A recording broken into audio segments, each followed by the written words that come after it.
Hola, mi nombre es Lorena Ramos. El día de hoy estamos grabando este podcast con la finalidad de informar a todos los escuchas en materia de economía internacional. Para ello, ahondaremos en diferentes temas de manera concisa. En primer lugar, nuestra compañera María José nos hablará un poco del patrón oro. El sistema monetario internacional hace referencia a las reglas, costumbres, instrumentos, mecanismos y organizaciones utilizados para efectuar pagos internacionales. En la clasificación por reservas internacionales se puede tener un patrón oro, que es el tema que trataré a continuación, un patrón fiduciario puro o un patrón oro divisas. En el caso de tener un patrón oro, el oro es aquel que fungirá como la única reserva internacional, siendo este un sistema de tipos de cambio fijos que implicaba una estricta disciplina monetaria. Este patrón operó aproximadamente entre 1880 y 1914, que fue el inicio de la Primera Guerra Mundial. Este fue un periodo de gran expansión económica y estabilidad en casi todo el mundo. Pero, ¿por qué el oro? Es simple, porque es duradero, divisible, difícil de falsificar y es aceptado en casi todo el mundo desde hace mucho tiempo. Su importancia histórica es innegable, y es que marcó la base de la oferta monetaria de muchas naciones, además de convertirse en el activo monetario básico del mecanismo de pagos internacionales, esto gracias a su aceptación general. Con este patrón, cada nación definía el contenido de oro de su moneda y se mantenía pasivamente a la espera de comprar o vender cualquier cantidad de oro a ese precio.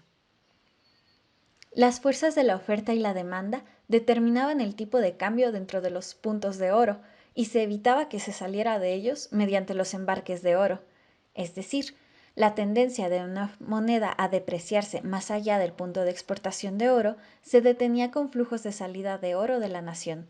A su vez, la tendencia de la moneda de una nación a apreciarse más allá del punto de importación de oro se detenía mediante flujos de entrada de oro. El mecanismo de ajuste durante el periodo de vigencia del patrón oro fue el mecanismo de precios y flujo en especie. Puesto que la oferta de dinero de una nación consistía en oro o en papel moneda respaldado por oro, dicha oferta disminuía en la nación deficitaria y aumentaba en la nación superavitaria. En consecuencia, los precios caían en la nación deficitaria y aumentaban en la nación superavitaria. Esto es lo que se conocería como la teoría cuantitativa del dinero. Para que este proceso funcionara, las naciones no debían esterilizar el efecto de un déficit o un superávit en la balanza de pagos sobre la oferta de dinero. Por el contrario, las reglas del juego del patrón oro requerían que una nación deficitaria reforzara el proceso de ajuste por medio de una mayor restricción del crédito, y en el caso de una nación superavitaria, mediante un aumento adicional del crédito. Sin embargo, esto no era algo que se respetara, puesto que las naciones solían esterilizar una parte para moderar el proceso de ajuste y evitar una reducción o un incremento excesivos en la oferta de dinero. Pero a pesar de que gran parte de los ajustes con el patrón oro no ocurrieron como lo describen estos mecanismos, el proceso de ajuste era rápido y uniforme. Gran parte del éxito del patrón oro se debió a las condiciones en las que se encontraba el mundo en aquella época. Había una mayor flexibilidad de precios que ahora, y las naciones subordinaban el equilibrio interno al equilibrio externo. En tales circunstancias, es probable que cualquier sistema monetario internacional habría operado sin grandes contratiempos. Estas condiciones especiales por las que pasaba el mundo y la economía internacional generarían que cualquier intento por restablecer el patrón oro en otras circunstancias fracasara inevitablemente. Es por esto por lo que este patrón está inmerso en la nostalgia de que los viejos tiempos eran mejor y había una mayor estabilidad. Sin embargo, las guerras de la época hicieron inviables el continuar con el patrón oro, por lo que se decidió implementar un nuevo sistema monetario internacional. Y es aquí donde entra en relevancia Estados Unidos, que se había dedicado durante las guerras a prestar dinero y recursos a Europa a cambio de oro, siendo así que se hizo de 2/3 partes del oro del mundo. Es así que, para 1944, se reunieron en dicho país 44 representantes de las naciones más influyentes, donde se instauraron los acuerdos de Bretton Woods. Aquí se acordó que los países fijarían sus divisas en relación al dólar. Eso fue lo que se convirtió en el llamado patrón oro divisas, en el cual no ahondaremos. En resumen, Estados Unidos se comprometía a fijar el dólar en relación al oro, haciendo que las monedas tuvieran un respaldo real y cuantificable. Pero esto se cayó cuando Estados Unidos comenzó a imprimir más dinero del que realmente podía sustentar con el oro. Es así que se desvinculó del patrón oro, comenzando entonces la época de las monedas frías. Fue así, por las crisis que causaron las guerras mundiales y los intentos absurdos de mantener a flote el patrón oro, especialmente los intentos de Estados Unidos, que, finalmente, al terminar ambas guerras mundiales el 1 de enero de 1975, las autoridades monetarias del mundo formalizarían la desmonetización del oro como activo de las reservas internacionales, siendo así que el precio del oro dejó de ser la unidad de cuenta del sistema monetario internacional. Qué tema tan interesante, María José. Muchas gracias. Para continuar, nuestra compañera Gabriela explicará acerca del periodo entre guerras.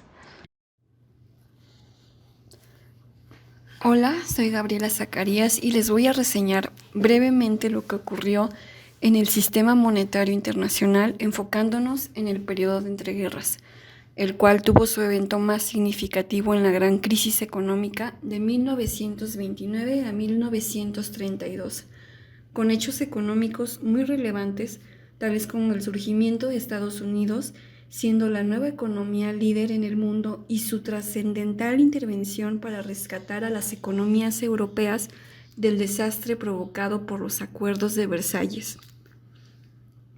Es sabido que el sistema monetario internacional se definía en que la moneda de cada país estaba definida en términos de una cantidad fija de oro, donde las autoridades monetarias de cada país estaban obligadas a comprar y vender oro en cantidades ilimitadas y al precio fijado, a fin de asegurar que los billetes que emitían estuvieran respaldados 100% en oro, por lo que habría libre acuñación de oro metálico y libre fundición de monedas de oro, por lo que éste circulaba libremente dentro y fuera del país en monedas o en barras. Después de la Primera Guerra Mundial, los objetivos económicos que demostraron los países beligerantes entre 1919 y 1924, los tipos de cambio tuvieron fuertes fluctuaciones y la importancia económica de Europa entró en una fase de declive debido, entre otros elementos, a que su producción industrial cayó y el patrón oro llegó a su fin, pretendiendo la idea de regresar al mismo sistema. No obstante, el nuevo sistema adoptado fue bien un patrón de oro divisas. Ante esta nueva situación, Reino Unido había perdido competitividad y liquidado una parte sustancial de sus inversiones extranjeras para financiar la guerra, y el restablecimiento de la paridad de la preguerra dejó a su libra sobrevaluada, provocando un déficit en la balanza de pagos junto a una deflación. Francia, por su parte, en 1926 presentó un gran superávit en la balanza de pagos al estabilizarse el franco con una depreciación.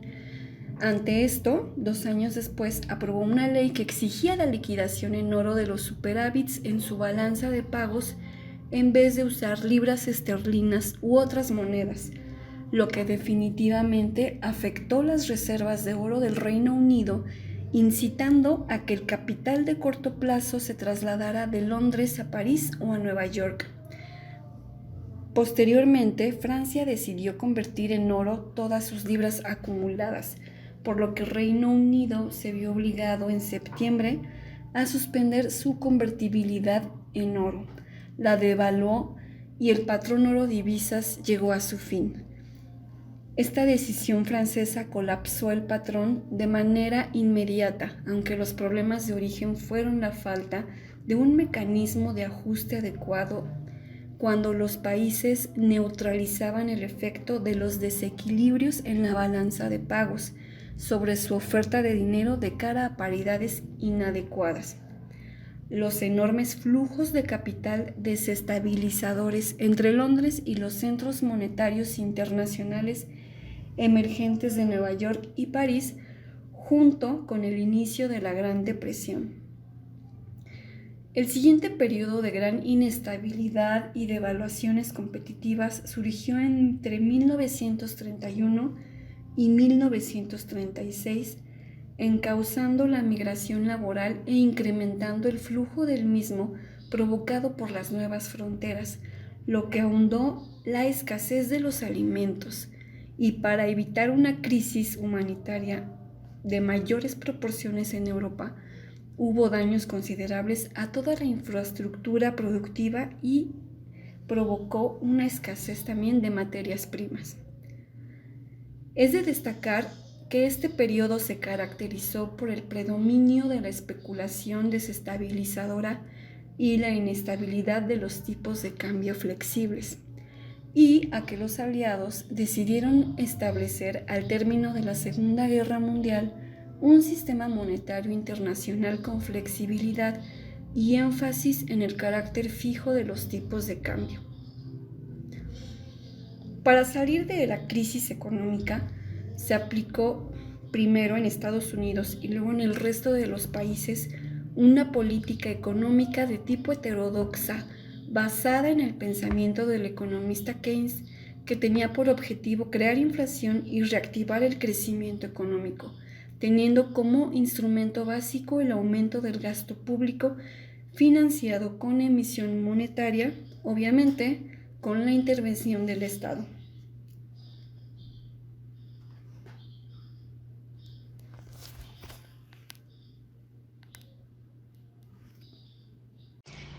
Excelente aportación, Gaby. Ahora nuestro compañero Alberto nos presentará un poco acerca de un tema muy interesante, como lo es el crédito internacional. A principios de los años 70, se dudaba que el Fondo Monetario Internacional tuviera un monto suficiente de divisas que pudiera satisfacer los montos necesarios para estabilizar los tipos de cambio de las naciones miembros deficitarias. Al existir la posibilidad de que los abultados giros de las naciones grandes pudieran agotar las reservas de divisas del fondo, se crearon convenios generales de crédito en los cuales las 10 naciones industrializadas más grandes acordaron prestar hasta un máximo de 6.000 millones de dólares. Este grupo aumentó con el ingreso de Suiza, el cual servía como intermediario y garante. Estos convenios de crédito solo serían utilizados si el préstamo que necesitaba cada nación deficitaria excedía el monto de la ayuda que se le podía proporcionar de acuerdo con las facilidades del giro del propio fondo. Convenios generales de crédito no proporcionan un incremento permanente de la oferta de reservas mundiales una vez que los préstamos han sido reembolsados y las reservas mundiales vuelven a sus niveles originales. Sin embargo, han permitido que las reservas mundiales sean más flexibles y adaptables a las necesidades de las naciones deficitarias. En cuanto a los acuerdos swap, a principios de los años 60 se registró una oleada de ataques especulativos contra el dólar estadounidense, los cuales se basaban en las expectativas de que éste se devaluaría en términos de otras divisas para compensar el flujo de capital de corto plazo que abandonaba el dólar para optar por divisas más fuertes. La Reserva Federal acordó con varios bancos centrales celebrar convenios monetarios recíprocos llamados acuerdos swap. La red de acuerdos swap, de la cual depende Estados Unidos para financiar sus intervenciones en el mercado de divisas, incluye a los bancos centrales de Canadá y México. Los acuerdos swap son convenios bilaterales entre bancos centrales en los cuales cada gobierno aporta una cantidad para el intercambio de divisas con el propósito de ayudar a financiar el desequilibrio temporal de los pagos.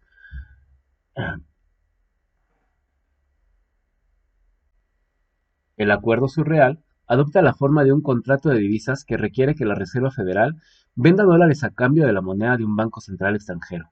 La nación que solicita el acuerdo swap tiene que emplear los fondos para aliviar su déficit de pagos y desalentar la salida especulativa de capital. Los acuerdos se deben reembolsar dentro de un plazo determinado, que normalmente es de entre 3 a 12 meses. En cuanto al riesgo de crédito internacional, los principios que se aplican a los préstamos internacionales son parecidos a los de los préstamos nacionales. en los cuales el prestamista debe determinar el riesgo de que el prestatario no pague el crédito. Sin embargo, cuando los banqueros hacen préstamos internacionales, afrontan otros dos riesgos, los cuales son el riesgo país y el riesgo monetario.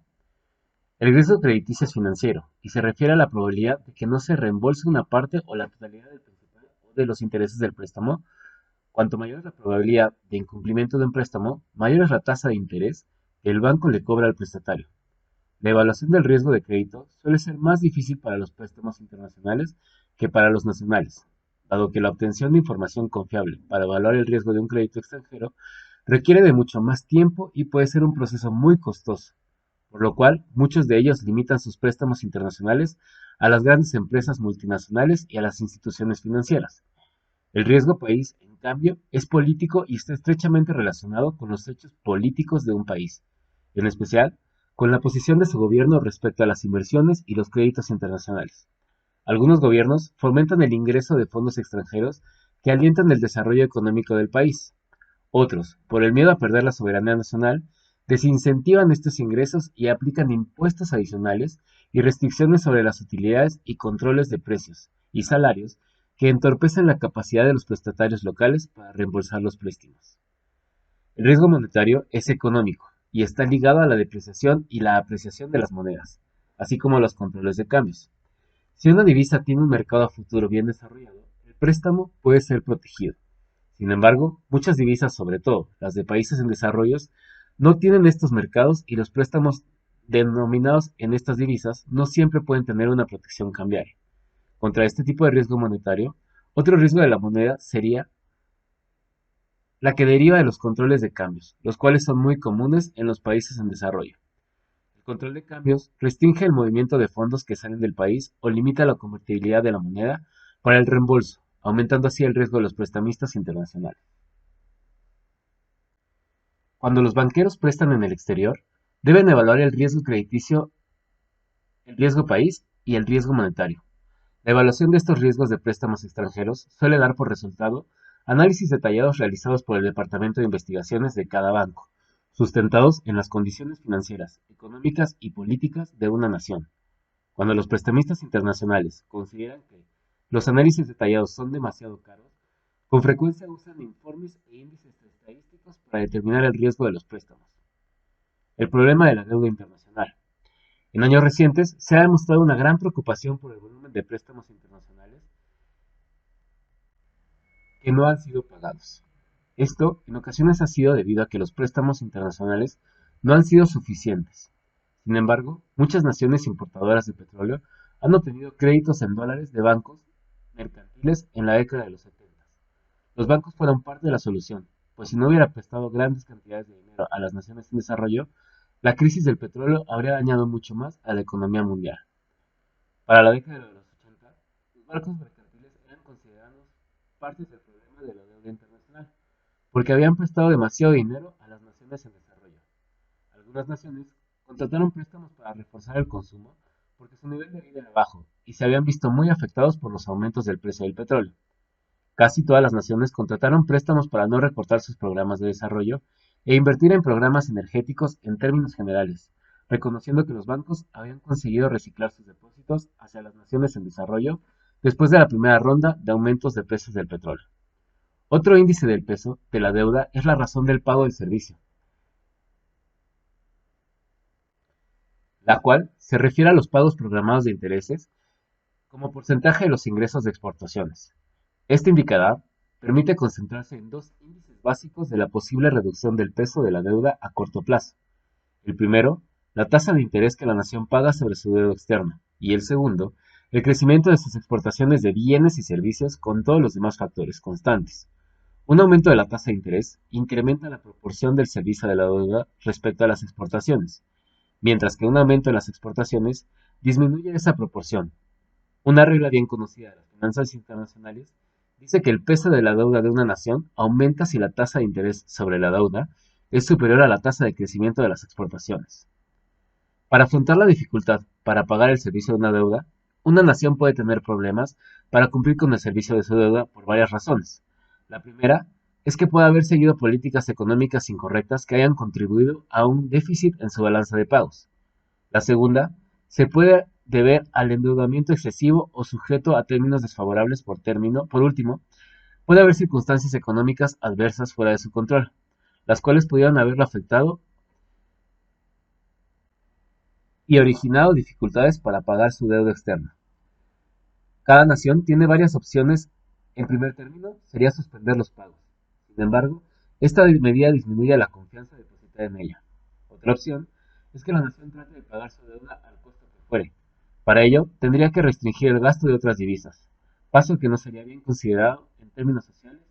Y por último, podría solicitar la reprogramación de su deuda, lo cual implica una extensión del calendario original de pagos, y tiene un costo porque la nación deudora debe pagar intereses sobre el monto pendiente hasta que termine de pagar. Por último, yo les voy a hablar un poco de las empresas multinacionales mexicanas. Bueno, a empezar, una empresa multinacional se caracteriza por tener oficinas y fábricas en distintas partes del mundo, por lo que su mercado se expande. De esta manera tienen incluso un ingreso superior al del PIB de algunos países en vías de desarrollo. Tienen tanta influencia que a través de campañas de marketing logran incluso cambiar hábitos de consumo en los mercados a donde llegan. Normalmente las sedes centrales se encuentran en países desarrollados.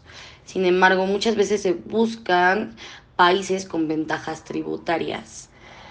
Según Axis Negocios, las empresas mexicanas más multinacionales, por así decirlo, bueno, que se encuentran en la mayor cantidad de países, son en primer lugar Mexichem, que está presente en 31 países, con 73% de sus plantas en el extranjero, con 85% de sus empleados en países más allá de las fronteras mexicanas y con 70% de su producción instalada en territorios foráneos.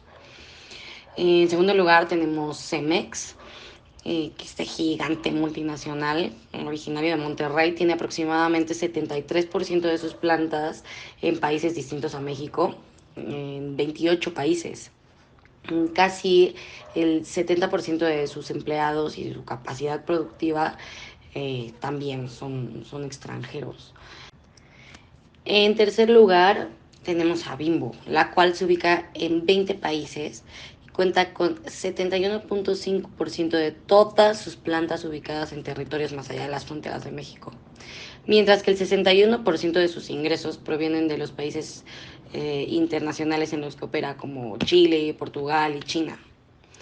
Pero bueno, en conclusión, todo esto, las empresas multinacionales presentan una gran cantidad de ventajas para el país de origen, entre ellas generación de empleos, transferencia de tecnología, eh, creación de un entorno empresarial competitivo, es decir, que el hecho de que ellos estén en un país extranjero implica o bueno, invita a que esos países también traigan a sus empresas y entonces hacen que las empresas de aquí, las empresas locales, tengan que mejorar o quieran mejorar para mantenerse en el mercado. También otra ventaja es la integración al comercio internacional, entre otras. Si bien estos beneficios no se presentan de manera inmediata, pues una gran propuesta sería implementar políticas públicas que potencialicen el convertir empresas locales en multinacionales, con la finalidad de obtener un desarrollo económico. México es atractivo para los inversionistas extranjeros debido a su ubicación geográfica, es decir, por su cercanía con Estados Unidos, que sabemos que es la primera potencia mundial económicamente hablando. Esto en primera instancia es una gran ayuda, sin embargo, un factor importante para incrementar el nivel de confianza es la integración al comercio internacional, debido a que los productos generados por las empresas multinacionales tienen marcadores globales, por lo que aumentan las exportaciones. Esto sería todo de nuestra parte. Muchas gracias por escucharnos y que tengan un excelente día.